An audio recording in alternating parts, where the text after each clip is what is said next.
तुळजाभवानी शारदीय नवरात्रीला 14 सप्टेंबर पासून सुरुवात होणार आहे। तुळजाभवानीची मंचकी निद्रा सुरू होणार आहे। कोजागिरी पौर्णिमेला महोत्सवाची सांगता होणार आहे। 2 ऑक्टोबरला देवीचा सीमोल्लंघन सोहळा पार पडेल। तुळजाभवानी देवीच्या शारदीय नवरात्र महोत्सवाला 14 सप्टेंबर पासून सुरुवात होणार आहे। या दिवशी सायंकाळी देवीची मंचकी निद्रा सुरू होणार असून ती 9 रात्री पूर्ण झाल्यानंतर पूर्ण होईल। महिषासुराचा वध करण्यापूर्वी देवीने घेतलेली ही विश्रांती असल्याची आख्यायिका सांगितली जाते। या महोत्सवाची कोजागिरी पौर्णिमेला सांगता होणार आहे।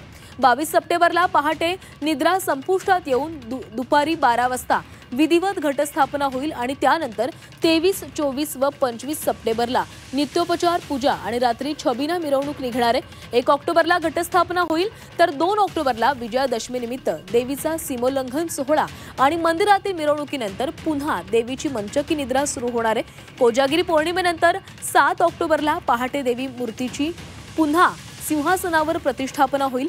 8 ऑक्टोबरला महाप्रसादाने या शारदीय महोत्सवाची सांगता होईल।